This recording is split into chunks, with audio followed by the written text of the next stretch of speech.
Do you guys ever just look at your car and then just go, ah? What's up guys, and welcome back to another G35 video. So I went down a rabbit hole of looking on the internet, looking on YouTube, Google, on the forums, everywhere about the Z1 Motorsports polyurethane transmission mount, because I wanted to make sure that if I bought it, I would really like it and I wouldn't be dreading it for MVH. So what I wanted to do for you guys is let you guys know if you should buy a Z1 Motorsports polyurethane transmission mount, or maybe you realize in this video that you don't want the polyurethane transmission mount and you'd rather just stick with your OEM rubber one. So that's what's gonna happen in today's video. I'm gonna be showing you guys how to install it, and I'm gonna be giving you guys a whole impressions of how it feels and if I recommend it for you guys. So here we have the Z1 Motorsports transmission mount, and I really like the way it looks. It feels very solid, and like I said, this is polyurethane. So one of the advantages of going with polyurethane in comparison to rubber is this is a lot more stiff, so you get less movement from the transmission when you're shifting or when you're on and off throttle. It'll keep the transmission really nice and tight for you, and it should help with a lot of that shifter feel as well. So the way you can tell if your transmission mount is going out is when you're on and off throttle, the shifter itself will start moving back and forth when you let off the gas or when you get on the gas when it's in gear. If you can tell that on your transmission, then it's probably time to go ahead and replace it. So this would be one of the things you can look into. It's essentially a maintenance part that you can go ahead and replace and put a performance part on it to make it feel a lot nicer. You obviously don't have to go this route, but it is cheaper than actually buying another OEM mount from Nissan or Infiniti. So that's why they're very popular for that sense. And then obviously the added performance that you get out of it is why a lot of people run it as well. So another thing that Z1 Motorsports gives you is stickers. I don't really care about the transmission mount, I'll be honest with you guys. I just care about the stickers. All jokes aside, one of the cool things that Z1 Motorsports does really well is give you instructions. They tell you all the things that you're going to need for the job, and they really are good at describing what you need to do. So in case you don't know how to install one, you can just read the instructions. So in last week's video, I ended up debadging the G35, and I had asked you guys if I should just leave it without the emblems, or maybe I could put, you know, all of them back on. You guys were saying to just put the Infiniti logo and then just ship it. I don't know, I might do that. I might leave it like this for a while until I get tired of it, and then maybe put all the emblems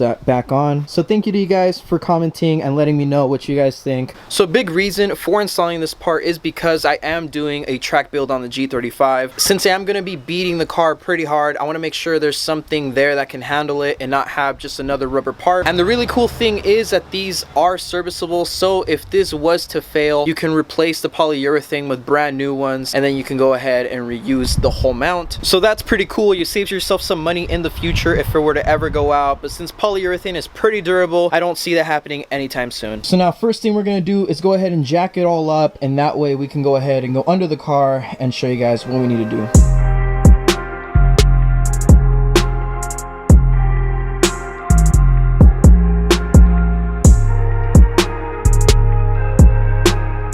So before I do anything else, I'm gonna go ahead and put the jack on the transmission so it's ready to go and I don't have to worry about that. Then afterwards, we'll be able to take off this brace that has the mount inside of it, and then go ahead and take off the transmission mount. I'm curious to see how it looks like, if it's destroyed or not, because my shifter when I'm driving does move a little bit, so I want to see how torn it is. So let's go ahead and get started. So now I'm just gonna jack it up to where it's barely putting any pressure on it, just to hold it in place. That should be good. Now that I have it on there, I can go ahead and do everything else. Here's the jack supporting on the transmission already. Make sure you have that. Make sure you're doing that so you don't have the transmission just fall down. So there's going to be 5 bolts, so they're all 14 mils. So you have 2 right here, you have 1 in the middle, and then you have 2 on the other side. Make sure you take those off. They're all 14 mils, and then you can go ahead and take off this brace. And under this brace, you have the transmission mount, and then we can go ahead and unbolt that one.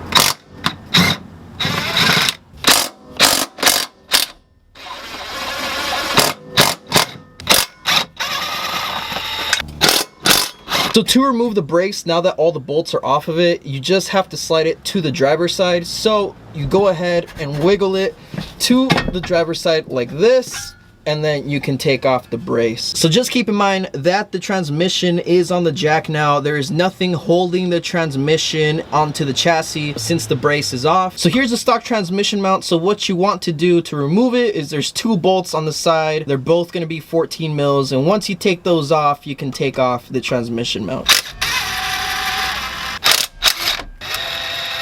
So the old transmission mount doesn't look too bad. There aren't any tears on the rubber, how I've seen other people have it. But you can see on the inside that it is torn a little bit on the outer edge, which isn't too bad. My car has 119,000 miles. I think this is still pretty good. I would obviously replace this just because, you know, you are going to get worse and worse movement of the shifter. If you have around 120,000 miles, I would definitely recommend at least checking it out and seeing how it looks. But obviously, if your shifter's moving, then you know that this is the main reason why it's moving. So you're gonna go ahead and place it where the old one was, and it doesn't matter which way you put it since it's adjustable.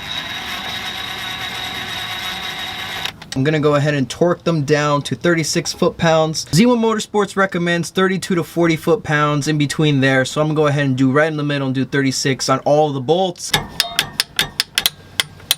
You just go ahead and put it up and then slide it in and it'll stay put. So now you can go ahead and put all the bolts in, and then don't forget to put the one in the middle, which is the longest one.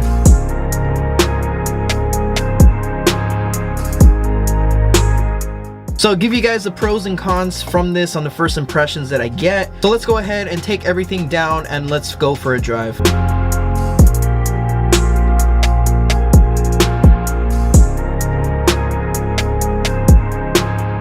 Alright guys, so now we're in the driving portion of the video. So the first thing I noticed right off the bat is when you start up the car and you're idling, the idle is a lot more pronounced all over the car, so you can definitely feel it on your transmission. It's shaking a lot more. But once you get going and you're driving the car along, you really don't notice any of that vibration that you had during idle. It feels very close to stock, which is a good thing. And I think that I noticed right now while accelerating is it's pronounced when you're accelerating and it's not as crazy once you're cruising. So in stop and go traffic, you definitely would feel it, but if you're already going in the highway, it wouldn't be terrible in the highway. I'm telling you guys, personally, I don't think it's a big deal if you get a little bit more vibrations. It's nothing crazy, nothing you can't handle. Obviously, there's different mounts, and I'm talking about specifically Z1 Motorsports because they use different diameter on the polyurethane, so it's a lot softer than some of the other ones. Some other trans mounts have a very stiff polyurethane material, and I'm going to be doing a pull right now, how it feels going at full throttle, if I notice a difference at all.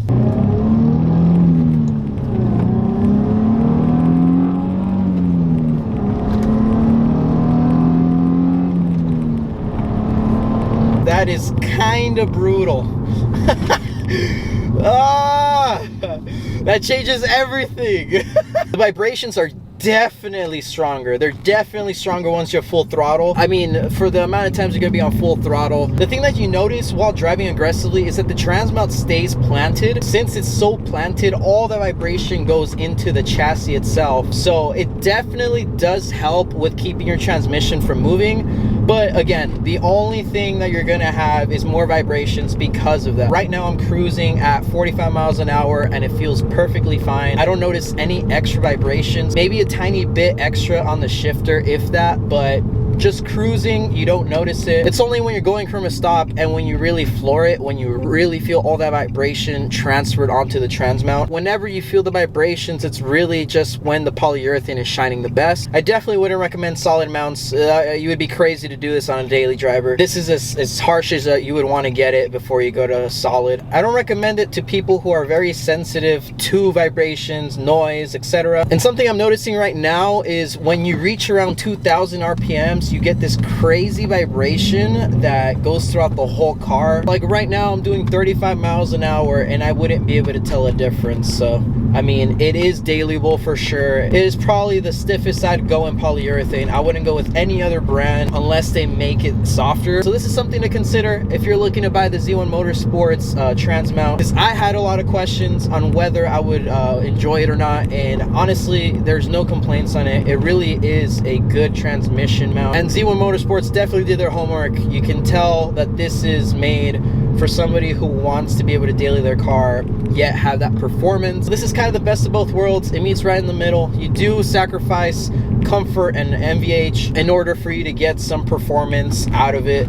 Alright guys, so that's gonna be all for this video. We ended up installing that Z1 Motorsports trans mount and I gave you guys my thoughts. I'm honestly really impressed with the trans mount, but it does have its cons in order to give you that performance. For me personally, it is another thing that I added to the car that's gonna make it better on track where I don't have to worry about the part giving out like the original trans mount. So the original trans mount won't be a factor when I'm driving, and I won't have to worry about it giving out, since polyurethane is a lot more durable than the OEM rubber. But it is also my daily, so that was something I had to take into account, so I couldn't just throw in a solid trans mount. Now, like I said before, this isn't for everybody, so if you definitely don't like having vibrations or noise in your car besides like an exhaust or something, this is definitely not for you. I would advise to stick with OEM rubber and go ahead and buy yourself a new one of those instead of buying the Z1 Motorsports one. So I hope you guys did enjoy this video. Give it a thumbs up if you did enjoy it. Subscribe if you're new around here. We got plenty of G35 content on the channel already, so go ahead and subscribe. I'm trying to hit 5,000 subscribers by the end of this year, so if you guys could help out, that would be appreciated. If you're new to this channel, I have a bunch of hidden gems on the channel already, a bunch of videos to help you guys out with your G35s. So with that being said, guys, I'll see you guys in the next video. Peace.